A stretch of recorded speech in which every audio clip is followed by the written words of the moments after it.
Meus irmãos, a paz do Senhor a todos vocês aí que me assistem, me ouvem nesse momento. Eu me encontro aqui em Portugal, mas na verdade sirvo a Deus ali na cidade, no país chamado Suíça. E há 3 anos a gente está ali servindo ao Senhor. Sou pastor presidente da Igreja Evangélica Ministério Emanuel, ali com sede na cidade de Yverdon, na Suíça, e com filial na cidade do Rio de Janeiro, onde meu irmão, pastor Celso, ele dirige, pastor Celso Santos, mais precisamente na cidade de Itaguaí, e outra filial lá em Geneve também, na Suíça.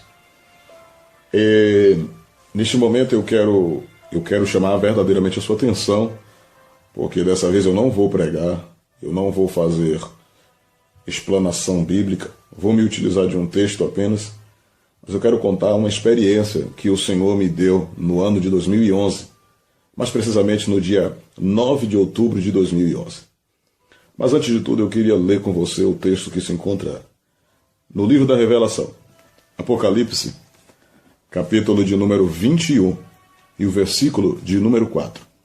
Você que tem sua Bíblia aí, acompanhe esse texto. É muito interessante que você veja, que você participe comigo, porque o que eu vou contar, eu sei que com certeza a sua vida vai ser mudada. A você que tem um ministério, você que é missionário, pastor, você que tem um ministério de Deus na sua vida e está em atividade e não sabe muito bem por que acontecem determinadas coisas na tua vida, na tua igreja, no teu ministério. Eu quero expor aqui para você algumas coisas que talvez esclareça você e que você vai ficar mais ciente de quem é o seu Deus, de quem é Jesus Cristo, através de uma experiência que o pastor Sérgio Júnior, esse que vos fala, teve. O texto, Apocalipse capítulo 21, verso de número 4, assim está escrito: e lhes enxugará dos olhos toda lágrima, e a morte já não existirá. Já não haverá luto, nem pranto, nem dor, porque as primeiras coisas passaram. Eu vou repetir. E lhes enxugará dos olhos toda lágrima, e a morte já não existirá. Já não haverá luto, nem pranto e nem dor, porque as primeiras coisas passaram. Amém?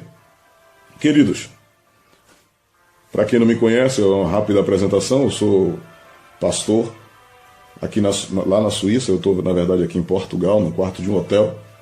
Amanhã eu vou estar ministrando em uma conferência, em uma assembleia geral de uma convenção. E eu queria aqui expor, eu tive essa oportunidade porque o nosso dia a dia é muito corrido e eu estou com a dívida com Deus, então eu quero pagar aqui. Que dívida é essa?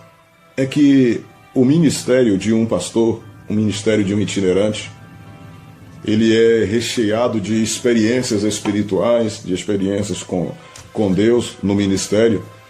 E eu sou um tipo de homem, eu sou um tipo de pastor que Deus me agraciou de poder obter alguma experiência no campo missionário. Se você for olhar aí no Google, no site aí de relacionamentos, você vai ver que nas redes sociais eu estou lá fazendo obra missionária em Campinas, em São Paulo, em Salvador. Bom, não interessa. O importante é que eu queria expor a você aqui um pouco de como é que funciona um chamado missionário, um chamado espiritual, e o porquê.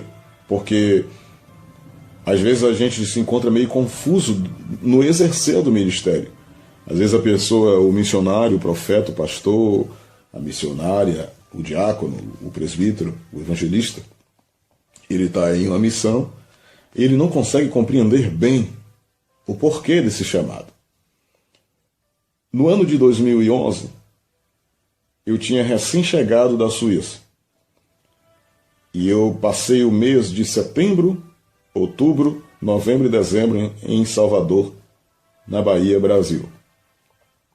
Mas antes de eu vir para a Suíça no ano de 2011, em janeiro de 2011, Eu tive as experiências em 2010, 2009, 2008, em Goiás, em Minas Gerais, no Rio de Janeiro, no interior de São Paulo. E a mais dolorida foi no interior de São Paulo, onde eu tive que perder meu emprego, sair da Petrobras, trabalhava com meus tios, parentes meus, trabalhando dentro da refinaria em Paulínia. E eu não entendi muito bem o porquê que Deus permitiu eu sair de uma área que eu estava subindo para a área de cadeiraria, onde eu ganharia muito bem. Já estava, na verdade, ganhando melhor. E de uma hora para outra o meu exame deu errado. E eu fui reprovado, e a Petrobras ela é bem exigente na questão da saúde do trabalhador, e eu fui reprovado. Daí então comecei a trabalhar para o Deus, fazer a obra missionária, investir aquilo que eu ainda tinha de dinheiro na minha conta, investir na obra missionária, fazer missões e pregar a palavra, mas pregar em vários lugares. Fiquei bastante conhecido no interior de São Paulo, em Paulínia, Mogi das Cruzes, a Santo André, ABC Paulista. Então eu andava ministrando a palavra de Deus. E na cidade de Cosmópolis, aonde eu tenho os pastores que levantou o meu ministério, que me separou, me levantou para o evangelista, depois para o pastor. Esse ministério que é presidido pelo pastor Manuel Venâncio e Elias Calisto, são os dois homens de Deus que o Senhor utilizou na cidade de Cosmópolis para levantar a minha vida, levantar a minha história e levantar o meu ministério. E nesse período que eu vivi na cidade de Cosmópolis, o Senhor deu experiências para mim inenarráveis. Mas perceba, essas experiências me fez ficar mais maduro na presença de Deus. Essas experiências me fez suportar muitas dores. E eu tive vezes de sair da congregação, depois de ministrar a palavra, e o céu descer na igreja. E está aquele Pentecoste e minha alma regozijada, meu espírito em júbilo pela presença de Deus, né? Pela graça de Deus nas nossas vidas e ali assim, expandida na igreja. Então é uma coisa muito linda, muito bonita de se ver e de dizer, poxa, Deus é fiel, Deus cumpriu a sua promessa na minha vida, Deus ele fez coisas lindas na minha vida. Então eu guardei no meu memorial histórias gostosas, mas também histórias muito dolorosas. Nesses dias que eu saía daí para pregar, se tem um centavo no bolso, eu questionava a Deus o porquê que a obra dele era tão desvalorizada. Por que a gente jejuava, consagrava e nada, as pessoas pareciam que não davam valor. Então assim, o sofrimento no ministério, o sofrimento no campo missionário, fazendo a obra, me trouxe certas dores e também uma grande dose de bálsamo, uma grande dose de unção de Deus, unção de resignação, de resistência, de perseverança, porque o ministério não sobrevive apenas de palavras, o ministério ele sobrevive de experiência espiritual com Deus, joelho no chão, experiência e chamado mesmo do Senhor para com nossas vidas. Mas o que eu quero falar com você aqui é sobre a data de 8 de outubro de 2011. Essa data eu preguei Gênesis 41, 44. Quando Deus exalta a vida de José dentro do Egito, e ao ponto de Faraó dizer para José, olha só que hoje eu estou lhe dando o Egito nas suas mãos e que nenhum homem vai levantar nem os braços nem as pernas aqui no Egito, se você não me autorizar. E o Faraó ainda diz mais, eu só serei acima de você alguma coisa no trono. Você vai dominar tudo aí. Aquela parte que você já conhece, sobre Deus exaltando José como governador no Egito e dando a ele sandália, anel, colar e roupas de linho fino. E eu preguei essa mensagem em uma cidade onde a pastora, o pastor, e eu não vou dizer o nome por questão de ética, havia me prometido certa quantia, havia me prometido vender alguns DVDs meu. E como eu tinha recém-chegado da Suíça, estava pregando nas ilhas, pregando em cidades do interior, em vigílias, que eu sempre amei ministrar em vigília, Eu estava muito feliz e pensando, eu vou fazer o que Deus quiser, Deus vai ver o que, é que Ele vai fazer aí. Irmão, preguei, passei do horário, 45 minutos, ela me pediu o microfone, tudo bem, passei o microfone, foi uma benção, um galpão enorme. Eu penso que eu nunca preguei para tanta gente como tinha naquele galpão naquele dia. E tinha muita gente mesmo, eu fiquei muito feliz. E eu disse, amém, amém. Quando chegou no final da vigília, a pastora me chamou e falou, olha só, aquilo que eu prometi para você eu não posso cumprir, não pude cumprir. Me dá o número da sua conta para ver se eu ponho uma oferta para você depois.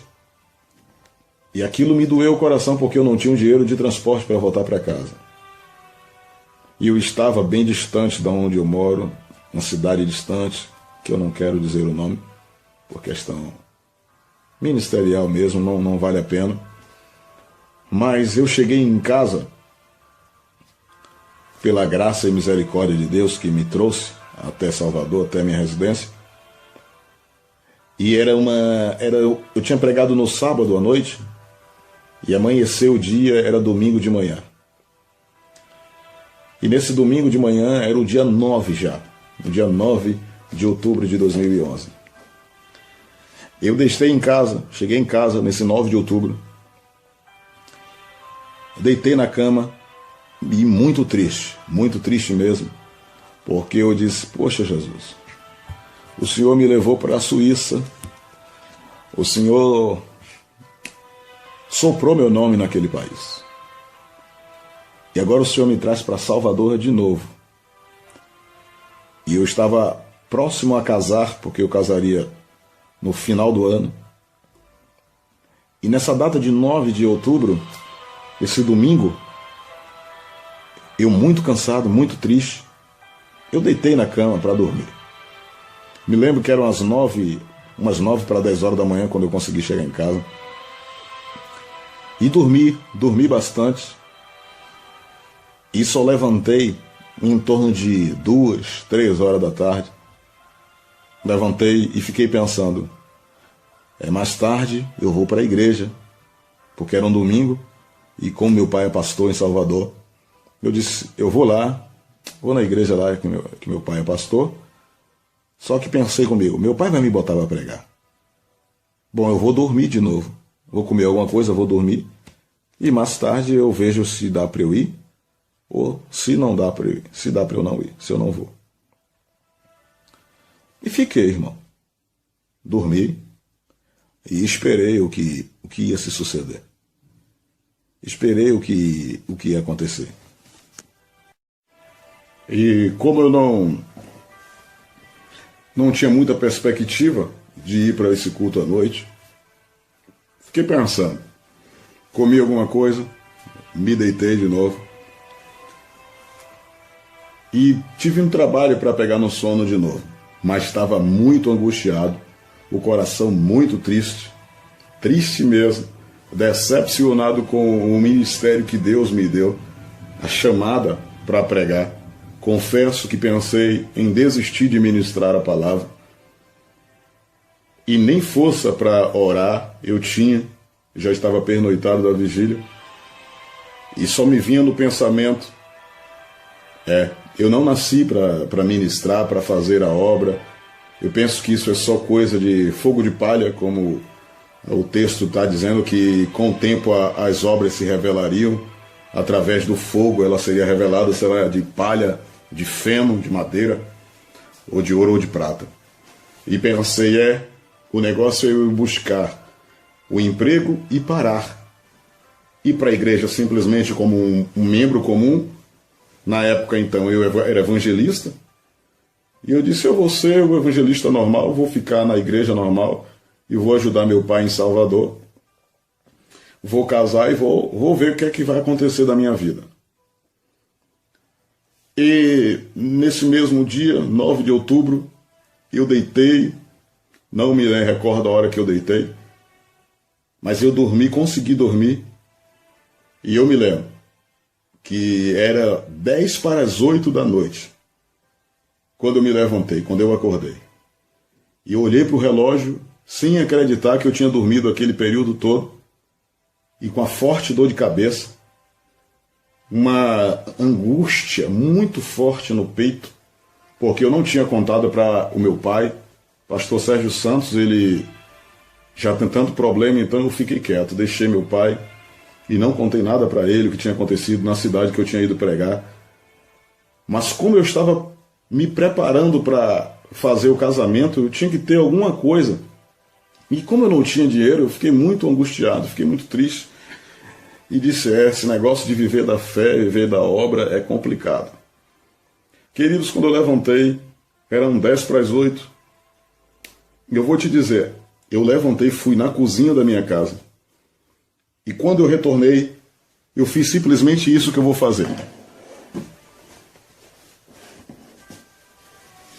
Eu sentei assim, na cama, e quando eu sentei na cama, eu comecei a sentir, de uma forma meio leve, mas eu comecei a sentir que a minha força, a minha respiração, ela ia reduzindo muito devagar, mas ela ia indo embora. Eu ia perdendo a força, mas eu não estava sentindo desmaio, eu não estava sentindo nada. E eu estava sentado na minha cama, 7:50 da noite, e da parede da minha casa, da parede que separa o quarto e o banheiro do lateral, eu via algo devagar saindo da parede. Era como se alguém viesse me pegar, estivesse pronto para me pegar, estivesse pronto para me receber. Então eu comecei a ver a minha força desfalecer, mas eu não me angustiei, porque eu já estava com tanta dor de cabeça e já estava tão angustiado que eu imaginei que fosse simplesmente um sintoma dessa dor, que fosse simplesmente um sintoma dessa angústia. Então, nem tive como imaginar se era um delírio de febre ou alguma coisa, não tive nada. De repente, meus sentidos foram embora. Eu tenho absoluta certeza que aquele dia, ou eu tive uma parada cardíaca, ou eu tive um AVC, eu não sei o que eu tive, mas eu sei que, de repente, o meu espírito sumiu. E eu comecei a me ver de buço e subindo de costas para cima, alguém me pegando por aqui, pela minha pá, e como se estivesse me esticando para cima. Me esticando, e ao invés de eu ver a minha cama, ver o meu quarto, eu começava a ver de um lado barro, do meu lado esquerdo era só barro, um chão de barro batido, e do meu lado direito era ouro, brilhando como ouro. Era a junção de terra e ouro. O lado que tinha terra, que era barro, era muito bem aplanado, como se uma máquina tivesse passado por ali e deixasse muito bonita, muito bem arrumadinha. Não tinha um grão de poeira. Do outro lado, era ouro puro, brilhante. E eu não via o sol, mas eu via um reflexo como se tivesse do sol em cima da parte do ouro. Então ficava o ouro brilhando demais, ao ponto das minhas vistas não conseguir enxergar direito. E eu fui sendo abduzido, levado, subindo. Chegava um certo momento que sumiu toda a parte que era a terra. E ficou tudo ouro. E eu subia e eu não entendia. Aí um brilho ofuscava a minha vista. Porque tinha alguém me pegando por aqui, mas eu não conseguia contorcer o pescoço para ver quem estava me pegando pelas costas. E eu fui subindo. Chegou um determinado momento que eu já não ficava mais de buço ou de rosto para baixo, mas agora eu ficava de pé e alguém me segurando, me sustentando por aqui, por debaixo, pelas minhas duas pá, esses dois ossos que a gente tem aqui nos braços, alguém me sustentando com a mão só. Era como se eu fosse um pintinho, uma pena muito leve para essa pessoa que estava me sustentando, que eu não conseguia ver quem era, mas eu sei que era algo sobrenatural, algo muito lindo. Então, quando me levava pelas costas, eu saí dessa parte que tinha ouro brilhante e entrei em um lugar que eu não sei que lugar era aquele. Mas era um lugar, irmão, de muito barulho, mas o barulho que tinha lá, nesse lugar, que eu creio ser a metade dos céus, porque Deus não me disse que ali era o céu, mas nesse lugar tinha um barulho, irmão, que a minha alma estava muito feliz de estar ali. Eu estava muito contente de estar ali. E parece que eu tinha realizado todos os sonhos da minha vida, porque eu não sabia onde estava, mas eu sabia que estava muito bom ali. E de repente, esse ser que me segurava, ele começou a me levar como se eu fosse uma pomba, me levando, me guiando por uma cidade enorme, enorme, onde tinha muito brilho, cor de sol, como que o sol estava ali, eu não via o sol, mas eu via a iluminação muito forte. E nessa iluminação, irmão, eu via coros, e alguém cantava. E nesse coro que alguém cantava, eu começava a ver pessoas. E eu via as pessoas primeiro pelos pés dela. E os pés dessas pessoas estavam todos descalços. Eu via pessoas que eu congreguei quando eu era criança, em Alto de Cotos. Eu via irmãos que já partiram para a glória. Eu via pessoas ir cantando com uma caderneta na mão, um caderno na mão, como o grupo das senhoras antigamente cantava. E o coro que eles cantavam era um coro muito difícil de gravar, mas eu só lembrava do coro. E eu chegava, quando eu cheguei, eu só lembrava que a canção era Glória, glória, aleluia. Glória, glória, aleluia. Glória. E isso ficava repetindo. Mas, irmão, enquanto eles cantavam, algo acontecia, porque passava raios na minha frente, em uma velocidade incrível, que não dava para eu ver direito. Mas não eram raios como a gente vê aqui na Terra normal. Era a forma de anjos passando correndo, seres que passavam em uma velocidade absurda, que eu nunca vi nenhuma nave, nenhum carro de Fórmula 1, ninguém nunca vai alcançar uma velocidade daquela. Mas quando eles passavam, irmão, eles liberavam uma língua estranha muito diferente das línguas estranhas que tem aqui nas pessoas que são batizadas com o Espírito Santo e com fogo. A língua estranha que o anjo falava era como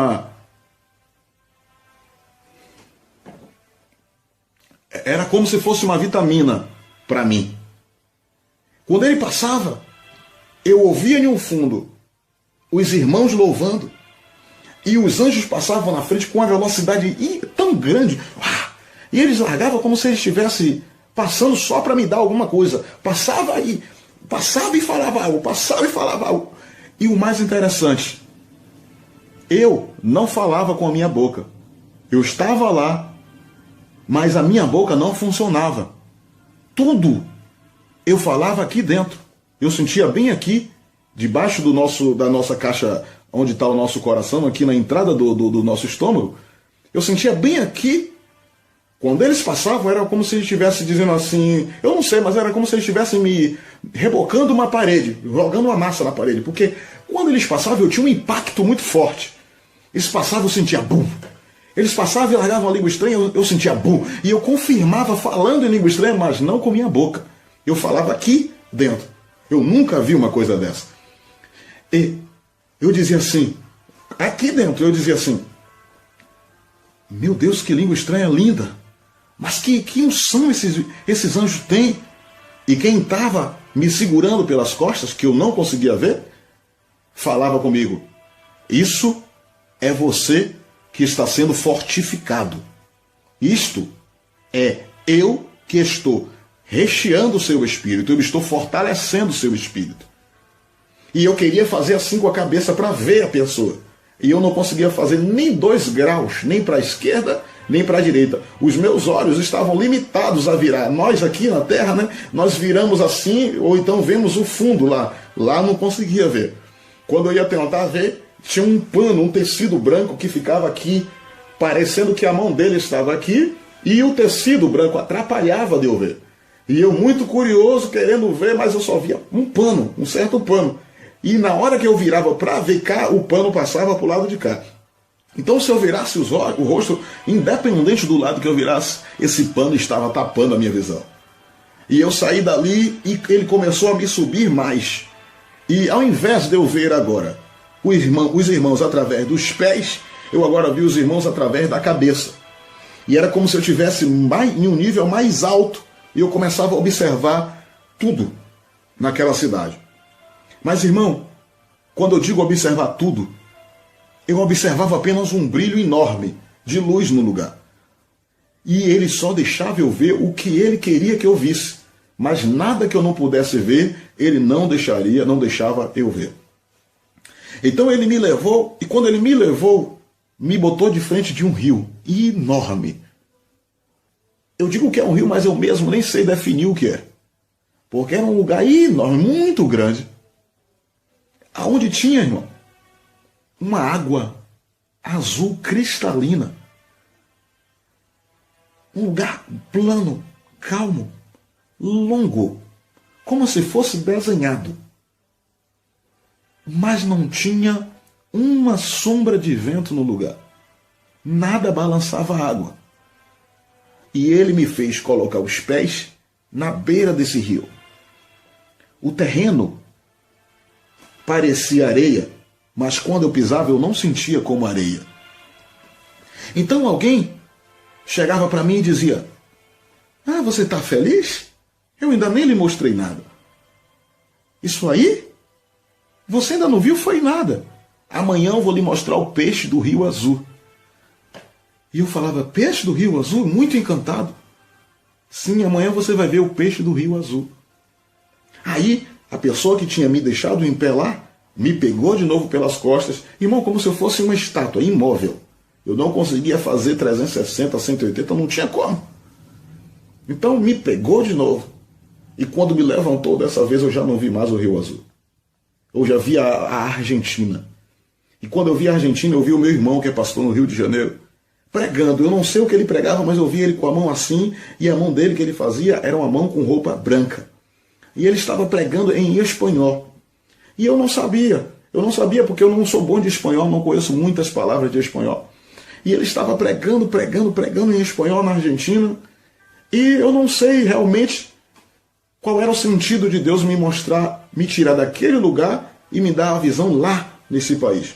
O meu irmão foi para a Argentina, passou 3 meses lá. Depois que Deus me mostrou o meu irmão, Deus me mostrou um grupo onde estava meu pai, minha mãe, minha família. Eu não consegui ver minha família inteira, até porque é uma família bem grande. Mas eu via meu pai, minha mãe, minhas irmãs, algumas de minhas irmãs, e via na frente a minha irmã mais nova, que é a Denilma. Só que a minha irmã não era batizada com o Espírito Santo. E ela falava uma língua, irmão, muito forte, de muita autoridade. Uma língua que eu não tinha visto ainda na terra. E era a mesma língua que os anjos passavam e falavam. Passavam e falavam. Porque no céu, irmão, eu até quero abrir uma aspas aqui para dizer para os irmãos que imaginam que o céu é sem barulho, que é muito educado. Se você não se preparar aqui na terra, você não vai poder ir para o céu não, porque é um barulho, irmão, que só quem é espiritual para sentir, para gostar. Eu estava lá e cada grito, cada júbilo, eu só não ouvia aquele júbilo de santo, santo, mas eu ouvia júbilos de glória, de louvor, de adoração. Irmão, o céu é uma adoração intensa, imparável. E esses anjos passavam, e quando eles passavam por cima do grupo que estava louvando. E a minha irmã tomava a frente assim e dava uma palavra de autoridade. Era como se ela estivesse dizendo: vai em frente. Eu não sabia o que ela falava, mas era como se ela estivesse dizendo: vai em frente, continue. Os olhos dela brilhavam com uma firmeza, uma segurança que passava para mim. Eu dizia: meu Deus, que coisa linda. Então esse homem me pegou de novo pelas costas e passou por cima de tudo. E quando passou por cima de tudo, eu vi, irmão, um muro do lado esquerdo aqui. Eu vi um muro enorme, rodeando a cidade inteira, murando a cidade inteira. E o brilho dos olhos, o brilho do sol nos meus olhos, começava a me ofuscar. E eu ficava eu começava a ficar sem saber o que falar, eu não conseguia mais nada. Irmão, eu começava a derreter por dentro. Porque é uma glória tão maravilhosa, irmão, tão gostosa, que não dava para eu entender mais. Era como se minha mente tivesse sumido. Era como se meu cérebro tivesse sido arrancado e eu só via brilho, brilho, brilho, brilho, brilho. E ele me levava em alta velocidade, me segurando aqui nas costas, e eu flutuando, flutuando. E ele fazia como se eu fosse uma vassoura, para lá e para cá. Aleluia. Para lá e para cá. E quando ele fazia para cá, eu não sentia nada, mas quando ele voltava, irmão, eu me sentia fortificado. Eu me sentia tão bem.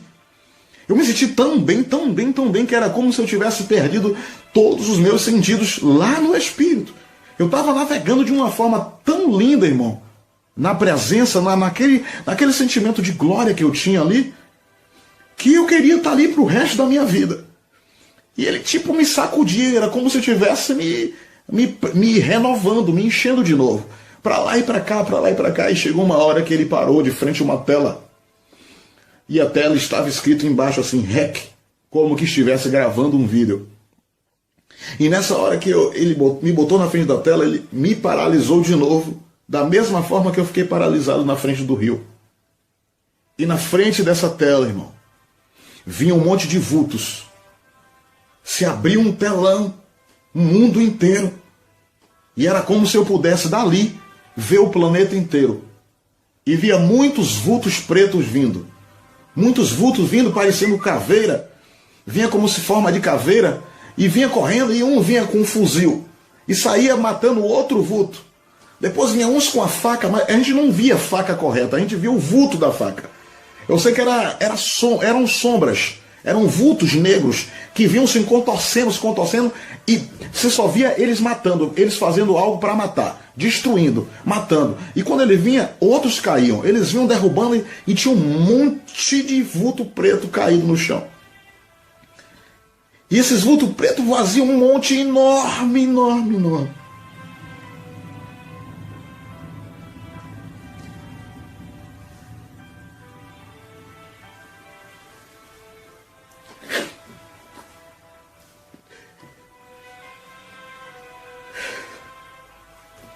E eles não paravam de matar. Eles não paravam de destruir. Eles não paravam de destruir. Eles vinham com toda a força.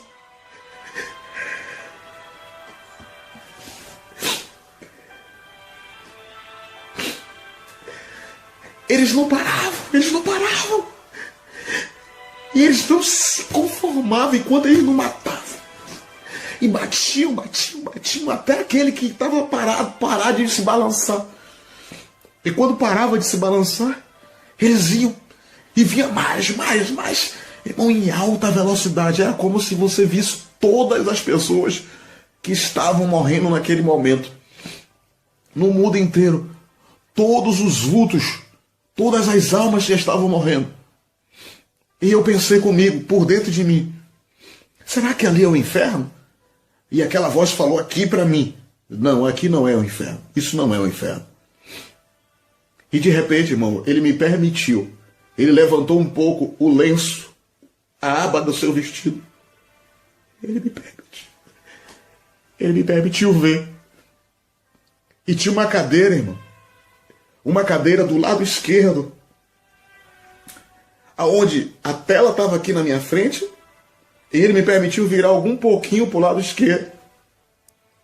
E do lado esquerdo tinha alguém sentado na cadeira. E eu não conseguia saber, eu não sei quem é que estava sentado na cadeira. Mas eu via.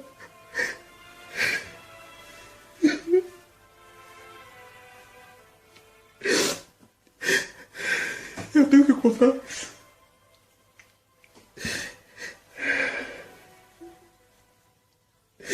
Jesus me ajuda.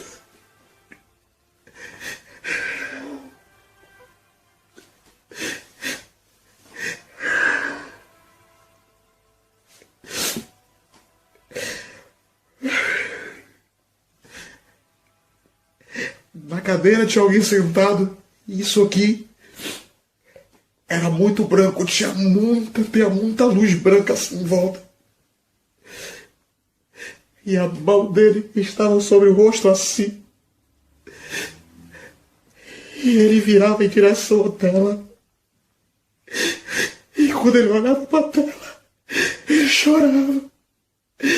Ele olhava em direção à tela e era como se ele estivesse dizendo a mim: eu estou chorando por causa dessas pessoas que estão morrendo. Era como se ele estivesse dizendo para mim: faça alguma coisa. Irmãos, ele estava me dizendo que aquilo não estava agradando ele, que eu tinha que fazer algo, que eu tinha que fazer alguma coisa para mudar a história. E ele começava a chorar. Mas o choro dele, irmão, ele fazia... Era um choro comprimido, irmão. Era um choro retraído. E a tela saiu da minha frente. Como se alguém tivesse tirado da minha frente com ira. Como se eu estivesse fazendo tudo errado. Como que eu fui levado ali? Para reformar o meu ministério. Para me ensinar que o objetivo do chamado de Deus era resgatar vidas, almas. E enquanto eu estava fazendo de outra forma, achando que estava fazendo certo, aqueles vultos estavam matando muitas almas. Tinha muita gente morrendo. Eu me senti cobrado. Eu me senti, irmão, como que eu estava olhando para a minha vida pessoal, estava olhando para a minha história, que eu tinha sofrido muito. Eu estava olhando demais para o meu umbigo e pensando: quando que Deus vai mudar a minha história? Quando que Deus vai fazer isso na minha vida? Quando que Deus vai me exaltar, como os irmãos dizem aí hoje? E eu tinha esse pensamento, eu tinha esse espírito de que Deus ia exaltar meu nome, minha vida, meu ministério. Ele fez, ele tem feito isso. Mas isso estava mais entregado em mim do que o amor a vidas. E na hora que aquela tela saiu da minha frente com velocidade, eu voltava a ver o brilho no rosto, o brilho do sol no meu rosto. Mas eu ouvia que ele continuava chorando. E esse choro, irmão, eu ouço até hoje. De repente, eu olhando para aquela cena dessa pessoa chorando, sentada na cadeira, eu estou vendo como se eu estivesse na galáxia, voando, como você vê ali nas reportagens que a NASA envia e tal. Mas eu vinha descendo por muita bola de fogo subindo, muita bola de fogo. E eu pensava aqui dentro de mim: isso deve ser a oração dos irmãos que está subindo, a oração dos crentes. E aquela que estava me trazendo, me levando, me disse assim, falou comigo aqui, disse: não, isso aí são almas que, através do choro daquele que está ali sentado no trono, ele conseguiu resgatar, ele conseguiu trazer para cá. Então isso são almas salvas. Os vultos que você viu caindo são almas que estão morrendo. E os vultos que você viu matando são demônios se incorporando em almas para destruir, para matar, para tirar a vida. E eu vim descendo, um monte de bola subindo, e eu passando por dentro dessas bolas de fogo, bola pequenininha de fogo subindo, e a velocidade aumentou. Quando eu vim cair para a terra de novo, eu estava sentado no mesmo lugar que eu tinha sido tomado. Só que não era mais 7:50 da noite do 9 de outubro de 2011. Já era 7:50 da manhã do dia 10 de outubro de 2011. Ou seja, já era 7:50 da manhã de segunda-feira. A porta da minha casa estava aberta. Ninguém entrou. A janela do meu quarto estava aberta. Ninguém entrou, ninguém saiu, nem entrou, nem mexeu. Eu fui para o fundo, as luzes todas acesas, e eu estava sentado da forma que eu fui tomado. Ou seja, de 10 para as 8 do dia 9 de outubro de 2011, até 10 para as 8 da manhã do dia 10 de outubro de 2011, eu não passei na terra. Imagine que todo esse tempo, ou seja, 12 horas de relógio, eu passei sentado, o meu corpo sentado na beira da cama. Irmão, e quando eu voltei, que eu olhei para o relógio, eu pensava que eu estava lá no céu ainda, porque era um horário muito distante do horário que eu fui tomado. Era noite quando eu fui tomado. E eu não estava deitado na cama, eu estava sentado. Então eu saí disparado pela rua. E saí pregando para desviado, saí falando para todo mundo, volta para Jesus, volta para Jesus. E um irmão disse, não, irmão, você foi arrebatado, isso é normal, já aconteceu já com muitas pessoas. Calma, você foi... Eu estava muito nervoso, eu queria ganhar todo mundo para Jesus, eu queria pregar e para todas as almas aceitar Jesus naquele momento. Irmão, o sentimento que eu voltei para a terra, eu não sou mais a mesma pessoa. No dia 9 de outubro de 2011, o pastor Sérgio Júnior foi transformado em uma nova pessoa. Eu tenho certeza que o dia 9 de outubro de 2011 foi o dia em que estava marcado para eu morrer. Mas Deus aproveitou a experiência e me levou para que eu entendesse o que é ministério verdadeiro e qual é o desejo dele de verdade para a igreja. E nesses dias, irmãos, eu tenho visto uma deturpação do evangelho, uma deturpação dos pastores, cada um buscando para si, todos querendo de alguma forma ganhar, sair bem na história, e esquecendo que o objetivo nosso, irmão, são almas para Jesus, são almas para o reino de Deus. Irmãos, eu estou aqui contando para você o que aconteceu comigo, porque eu não sei o que vai acontecer, até quando o Senhor vai me permitir estar na terra. Mas de 2011 até a data de hoje são 14 de novembro de 2014. Fez 3 anos, no dia 9 de outubro fizeram 3 anos. E o Senhor tinha me dito, é o ano do Pai, o ano do Filho e do Espírito Santo. Você vai esperar 3 anos e depois você vai contar esse testemunho. E eu estou aqui para contar para você, que tem ministério, que tem chamada, que não entende o porquê, que está passando por lutas, por provações. Continue, o objetivo é a alma. Continue fazendo a obra de Deus. Deus não te esqueceu.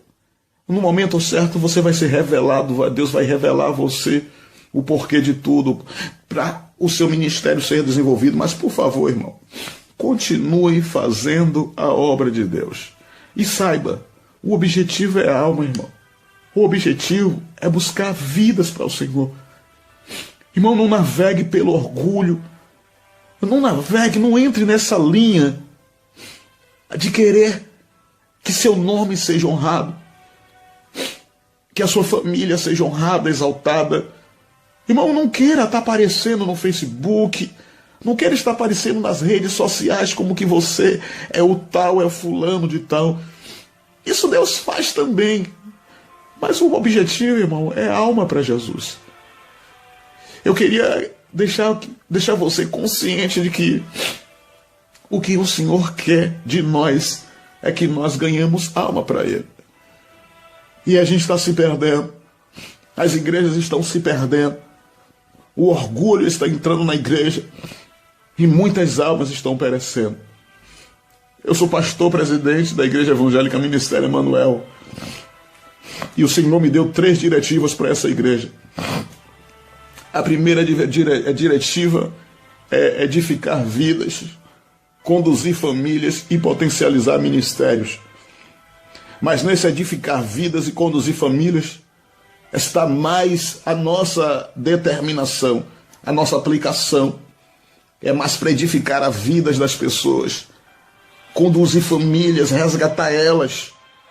Mas, irmão, Você que é pastor, você que é missionário, você que não entende projeto de Deus, você que às vezes está aí, irmão, pela fé, mas as dores estão corroendo o seu estômago espiritual. As dores estão atrapalhando a sua continuidade na sua chamada. E você tem se sentido afligido pelas marcas dos aguilhões do Evangelho, pelas prisões, como Paulo disse, prisioneiro de Cristo. Eu queria que você estivesse atento, porque o que Deus está fazendo com você é simplesmente te fazendo ser um ministro verdadeiro, uma verdadeira mulher de Deus, um verdadeiro homem de Deus. Então eu queria deixar aqui para você esse testemunho de arrebatamento. O Senhor me arrebatou, irmão. E Ele mudou minha vida, mudou meu ministério, me transformou. Tem pessoas que ouvem e me veem a lidar com problemas na igreja, problemas graves, e eles não entendem por que o pastor é tão paciente, tão calmo. Por que ele consegue? Como é que ele consegue isso? Será que ele... O que é que ele está fazendo? Por que ele conseguiu isso? Irmão, isso foi um trabalhar de Deus. Foi nesse dia que eu consegui, que Deus transformou minha alma, meu caráter, meu ministério. E eu creio que Deus ele vai arrumar uma forma de fazer na sua também. Eu queria te abençoar em nome de Jesus Cristo. Queria dizer para você, não desista, irmão. Não desista de forma alguma. Continue fazendo a obra de Deus. Não deixe que nada venha abater você. Como eu estava angustiado. É normal que a gente se angustie, se entristeça. Mas, por favor, não para. O objetivo são almas. Aquele choro que eu ouvia lá no céu, na cadeira, eu não paro de ouvi-lo. É por isso que eu não consigo fazer de outra forma. Então, que o Senhor continue abençoando sua vida, te dando força, te dando resignação para resistir esses dias que são maus. Os últimos dias que a igreja está vivendo são dias calamitosos, dias que as intempéries têm tomado conta, derrubado muitos pastores, dias onde a apostasia se aumenta a cada dia, mas também são dias em que o Senhor preparou para resgatar almas, e Ele vai usar você, Ele vai usar a sua família. É você que Ele está procurando, mas Ele quer de você uma renúncia. Deixa Ele trabalhar na sua vida. Deus abençoe você. Vamos orar. Potentíssimo, eterno e poderoso Deus, eis aí, Senhor, os teus filhos, eis aí, Senhor, o teu povo. Meu Deus, em nome do teu Filho Jesus Cristo, eu quero te agradecer, Senhor, por ter me concedido esse espaço, para que eu pudesse, Senhor, contar a minha história. Meu Deus, em nome de Jesus, eu te agradeço por tudo.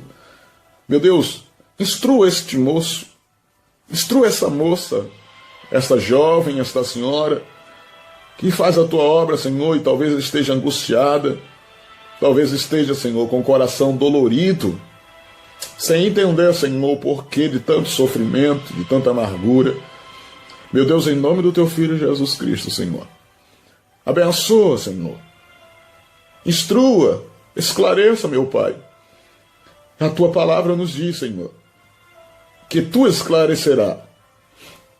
Então, Senhor, eu te peço, esclareça teu filho, a tua filha. Abençoa ele, meu Deus. Em o nome do teu Filho Jesus Cristo. Amém.